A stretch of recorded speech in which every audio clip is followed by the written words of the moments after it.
पास एक कोयल, magnetic field है, number of turns n, और ये ओमेगा स्पीड से इस एक्सिस के अबाउट घूम रही है, एरिया इसका है a। ठीक है, और हाँ क्वेश्चन लिखिए, बनाइए इसको, क्वेश्चन लिखिए।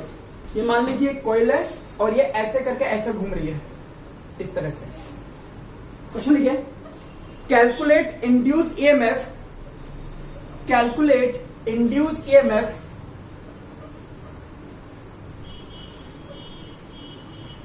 if the coil is rotated, if the coil is rotated by, if the coil is rotated by 90 degree, 180 degree and taken out of the magnetic field, चलिए ट्राई कीजिए जरा। मैग्नेटिक फील्ड और ये काम कर रहे हैं इन टी टाइम, टी सेकेंड। देखिए 90 डिग्री से इसको घुमा दिया। अगर हम इंड्यूस ईएमएफ की बात करें, डिफरेंशिएशन वाला कोई सीन मुझे यहां दिख नहीं रहा है, ठीक है, क्योंकि यहां पे कोई टाइम के साथ कोई इक्वेशन नहीं है, तो सिंपली मैं लगाऊंगा induced EMF is equal to minus N delta phi upon delta T, number of turns n, phi two minus phi one, और इसमें टाइम इंटरवल लगा है t, minus n, phi two. अभी ये ऐसा है, 90 डिग्री घूमेगा तो ये ऐसा हो जाएगा, तो इसमें से जाने वाला फ्लक्स जीरो। क्लियर? या यूं कहो कि फाई टू के लिए सेकेंड टाइम में बी डॉट ए जब आप करोगे तो इसका प्लेन परपेंडिकुलर हो जाता है मैग्नेटिक फील्ड के, इसलिए एरिया वेक्टर पैरेलल हो जाता है मैग्नेटिक फील्ड के, इसलिए थीटा जीरो होता है। देखिए प्लेन, ये मैग्नेटिक फील्ड है, प्लेन पैरेलल हो गया, सॉरी,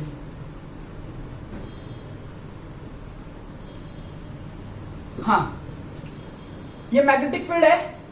अगर प्लेन ऐसे हो गया तो प्लेन और मैग्नेटिक फील्ड दोनों पैरेलल हो गए, तो एरिया वेक्टर क्या हो जाएगा 90 डिग्री पर, तो बी ए कॉस 90 जीरो, इसीलिए फ्लक्स हो जाएगा जीरो। या सिंपली ऐसे समझ लीजिए कि जब ये ऐसा है तो इसमें से फ्लक्स जा रहा है, जब ये ऐसा हो जाएगा तो इसमें से फ्लक्स नहीं जाएगा। और फाई वन के लिए आप इसमें देख सकते हैं, सिंपल ऐसे रखा हुआ है, तो बी ए कॉस जीरो कर सकते हैं। ये ऐसा रखा हुआ है, मैग्नेटिक फील्ड ऐसे जा रहा है, तो एरिया वेक्टर में इधर ही मान लूंगा, थीटा जीरो हो जाएगा, तो आ जाएगा मेरे पास बी ए। ये हुआ टी टाइम में, तो इंड्यूस ईएमएफ हो जाएगा एन बी ए अपॉन टी। देख लीजिए, कोई बात है तो पूछ लीजिए। सर आपको मुझसे पता चला इसमें वाला फॉर्मूला जो मतलब कैसे? बेटा मैंने पहले भी तो बताया था, पिछली क्लास में भी तूने सेम क्वेश्चन पूछा था, मैंने फिर पिछली क्लास में भी सेम बताया था, और अभी भी मैंने वही बात बोली कि कोई इक्वेशन दे रखी है तेरे को मैग्नेटिक फील्ड की, कोई किसी चीज की, तो फिर कहां से लगेगा डिफरेंशिएशन?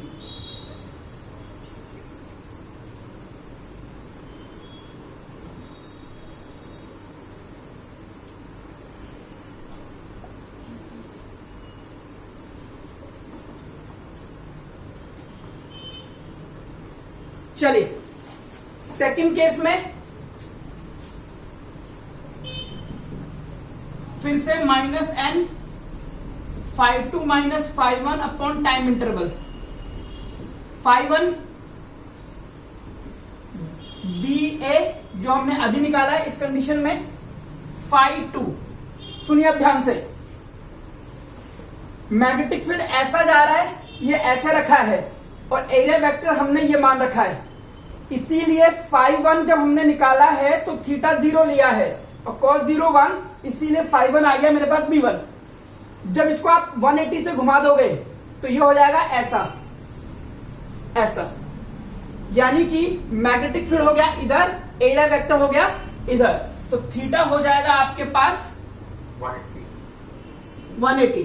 तो बी ए कॉस 180, कॉस 180 होता है -1, तो φ2 हो जाएगा माइनस बी ए।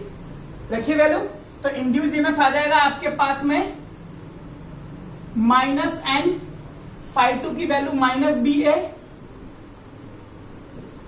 φa की वैल्यू बी ए, ये हो जाएगा आपके पास 2ba बाय टी। देख लीजिए आराम से। थर्ड,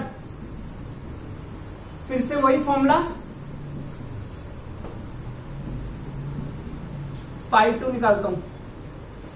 अब ये कहता है कि इसको आपने मैग्नेटिक फील्ड से निकाल लिया है, तो φ2 कितना हो गया? 0।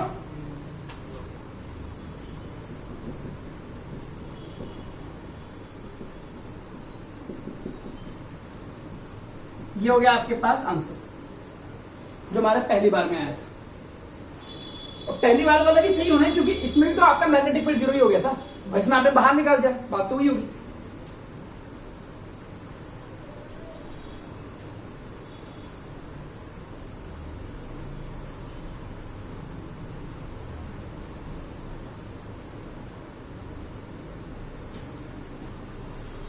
इसकी साइड है ए, इसकी साइड है बी, और ये क्रॉस मैग्नेटिक फील्ड में रखे हुए हैं।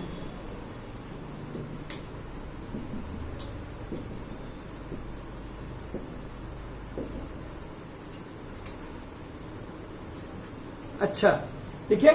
इफ रेजिस्टेंस, एक वायर है जो ऐसे करके लगा रखा है, if resistance of wire is lambda ohm per meter, if resistance of wire is lambda ohm per meter,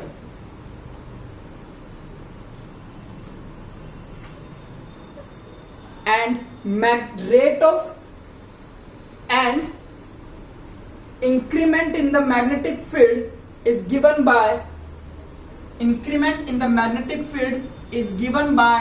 dB by dt, increment in the magnetic field is given by dB by dt, then calculate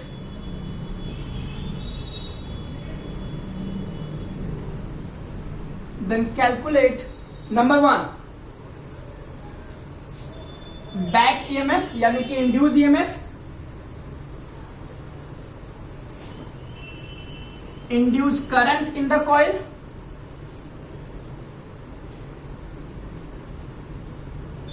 बताइए, induce current in the system.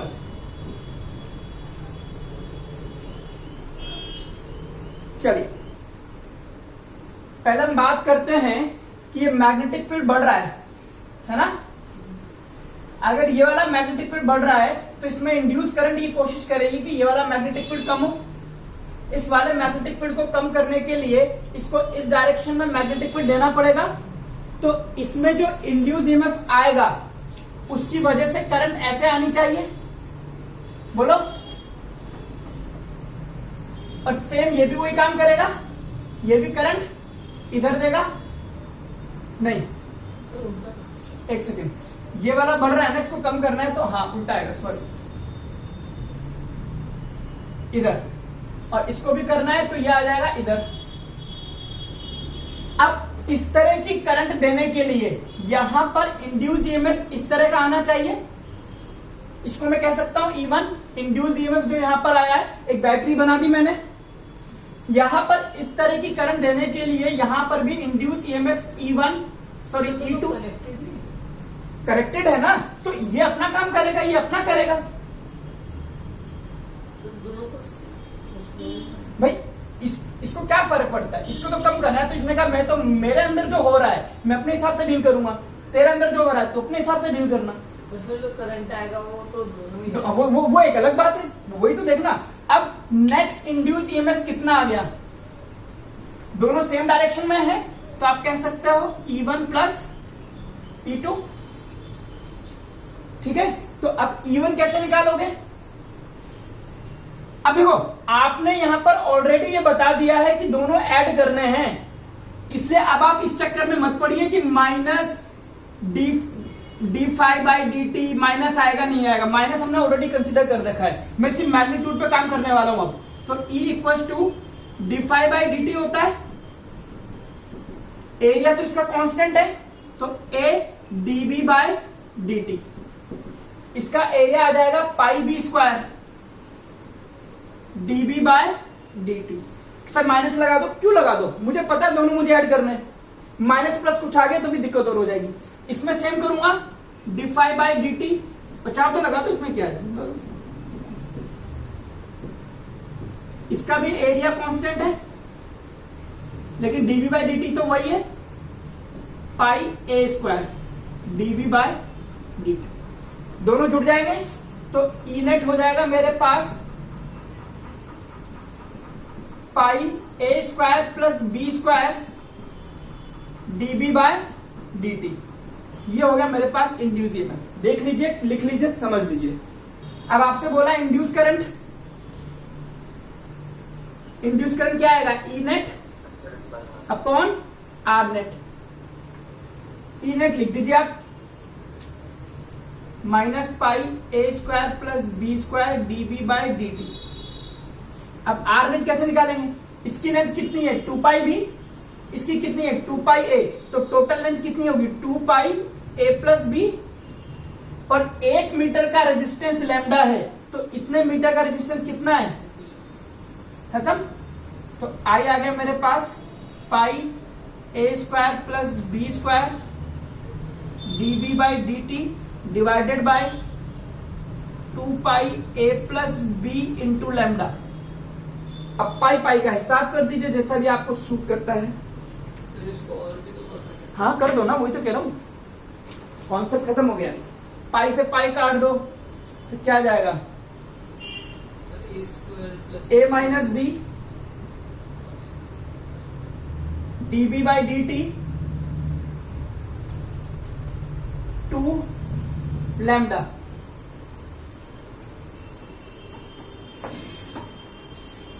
नहीं नहीं नहीं नहीं, क्या game, क्या match लगाइए sir, A square plus B square A plus B, मैं उसको माइनस समझ गया। चलिए चलिए, इसको आप एक तरीके से और कर सकते थे कि आपने ई नेट इसका निकाल दिया, इसका निकाल दिया, दोनों को रेजिस्टेंस से डिवाइड कर दो।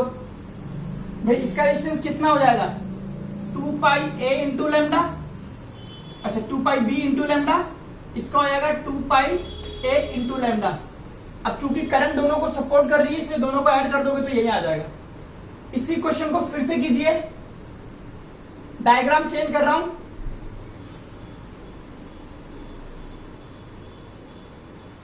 इस तरह से सब कुछ सेम है, बताइए आंसर।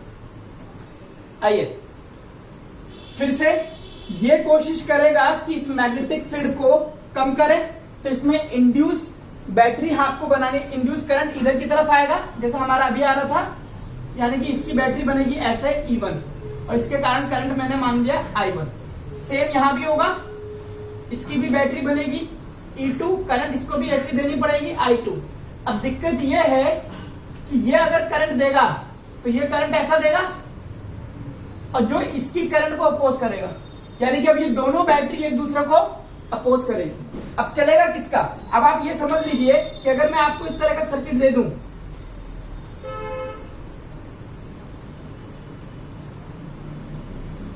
और आपसे बोलूं ये 10 वोल्ट है, ये 2 वोल्ट है और ये 3 ओम का रेजिस्टेंस है, तो करंट निकालिए, तो आप बड़े वाले में से कम वाले को माइनस कर दोगे और कह दोगे कि नेट बैटरी आपके पास 8 वोल्ट की बन गई है, और फिर आप करंट निकालोगे। सेम यहां पे करना पड़ेगा। ये इंड्यूस ईएमएफ होता है minus N D phi by D T, DV by D T दोनों का सेम है, जिसका एरिया बड़ा है उसका ईएमएफ भी बड़ा आएगा, यानी कि इसमें E1 बड़ा आएगा E2 से, तो बड़े वाले में से छोटे वाले को माइनस कर दो।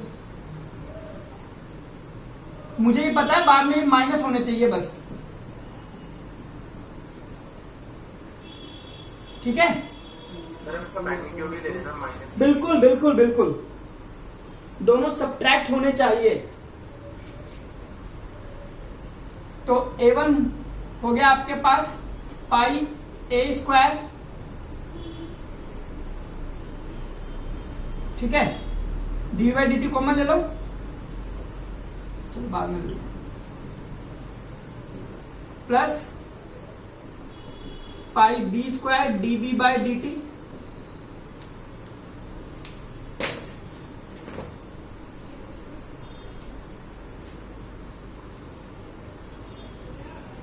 अब जो भी है इसको माइनस कर दो तो क्या है,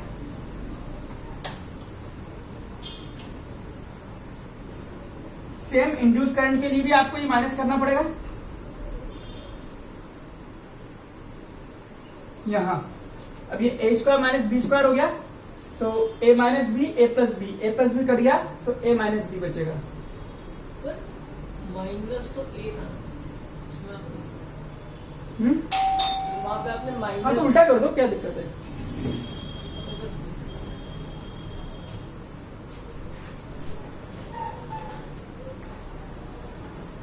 उल्टा कर दे, कोई फर्क नहीं पड़ता,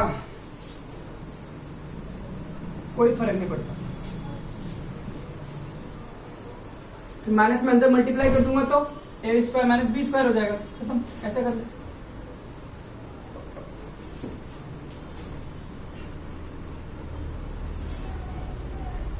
लिख लीजिए। पहले दोनों जोड़े थे, अब दोनों सब्ट्रैक्ट होंगे, इतनी सी बात है।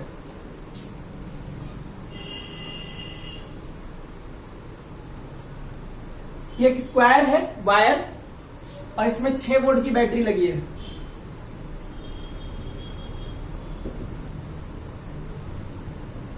और इसके आधे पार्ट में मैग्नेटिक फील्ड है, ये वाला मैग्नेटिक फील्ड।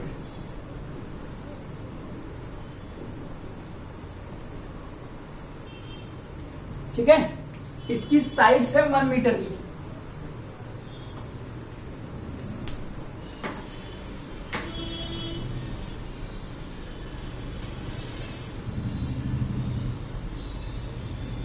लिखिए question.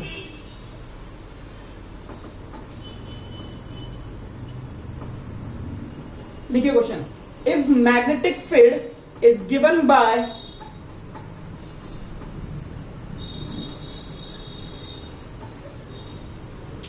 if magnetic field is given by 0.1 minus 4t Tesla,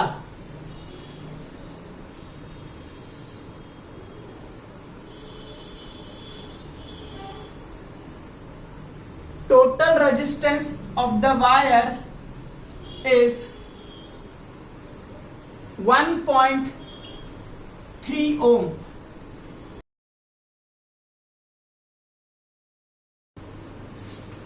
इसको देखिए, मैग्नेटिक फील्ड टाइम के साथ बढ़ रहा है या कम हो रहा है? कम हो रहा है।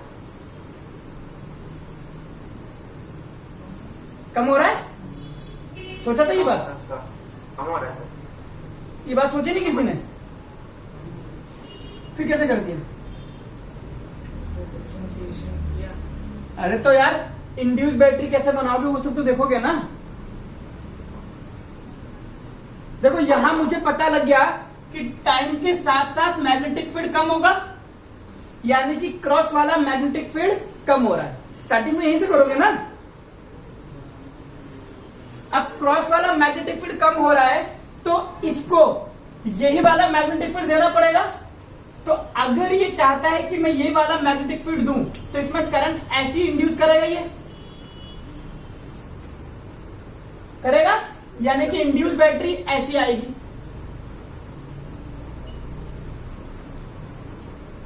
अब मैं इंड्यूस ईएमएफ निकालता हूं, E equal to minus N तो है नहीं, डिफाई बाई डी टी। अच्छा माइनस से मुझे कोई मतलब नहीं है, मुझे सिर्फ इतना मतलब है कि इस पे इंड्यूस वोल्टेज इसका अपोजिट आ रहा है, माइनस डी। फाइव में करेंगे तो मैं एरिया बाहर ले लू, DB by D T. Area कितना है? 1 metre square. D B, B की वैल्यू रखिए 0.1 माइनस 40 अपॉन डी टी, ये तो 0 हो गया, माइनस 4, है ना। तो ये हो गया मेरे पास 4 वोल्ट, ठीक है, यानी कि इसकी वैल्यू आ गई 4 वोल्ट। तो जिन्होंने अंदाजे से ही बैटरी ऐसी बना दी उनका भी आंसर सही आ सकता है। जिन्होंने ये बात नहीं सोची है और फिर भी उन्होंने बैटरी ऐसी बना दी है तो उनकी सोच में तो लूप होल है। आगे बात करते हैं। पेन नहीं चल रहा। अब इस सिस्टम का ई नेट कितना हो जाएगा? 6 माइनस 4 यानी कि 2 वोल्ट। नेट रेजिस्टेंस आपको दे रखा है 1.3 ओम, तो आई नेट हो जाएगा मेरे पास 20/13। कई लोगों ने आंसर इसको सही बताया।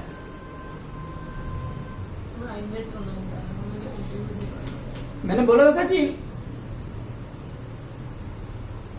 6 माइनस 2 कितना आएगा? 4 आएगा ना, ये 4 आएगा ये है? वो तो 4 ही सही है ना?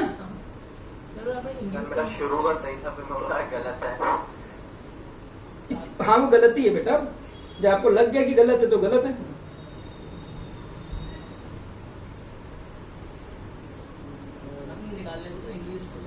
सॉल्व करने में तो 1.5 मैंने बोला था calculate induce current in the wire. अच्छा हाँ, तो इंड्यूस करंट भी कहां से निकालोगे आप? कैलकुलेट नेट करंट कर दो ना, calculate current in the wire, खत्म हो।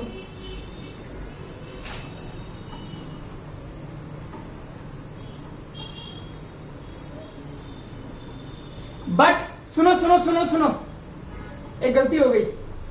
इसमें एरिया पूरा नहीं काउंट होगा, सिर्फ फ्लक्स इतने से एरिया से जा रहा है, इसलिए एरिया हाफ करना पड़ेगा। तो ये हो जाएगा आपके पास 2 वोल्ट, यानी कि 4 वोल्ट। अब सही है, अब सही है तुम्हारा।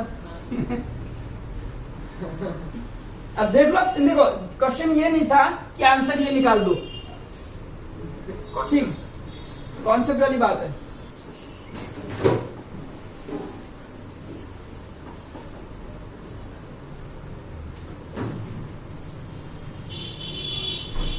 हमारे टाइम पे क्रिकेट का बहुत तगड़ा शौक था, हर आदमी क्रिकेट में बर्बाद था। ये इधर की तरफ जा रहा है, केस 1। आज पबजी तो खैर अब लोगों को बोरिंग लगने लग गया। पबजी डिपेंड करता है लत किसकी किसकी कितनी है। केस 1 केस 2, एक बार इसको आप स्लो लेके जा रहे हो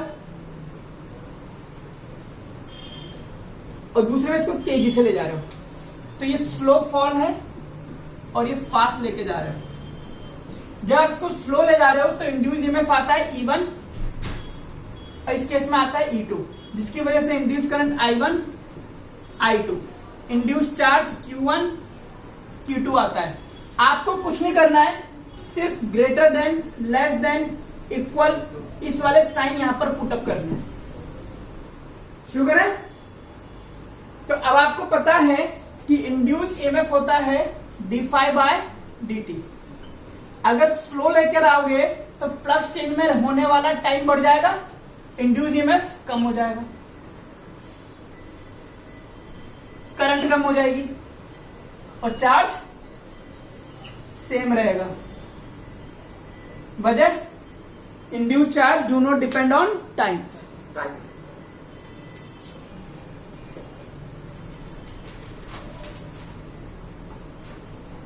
Induced charge does not depends on time.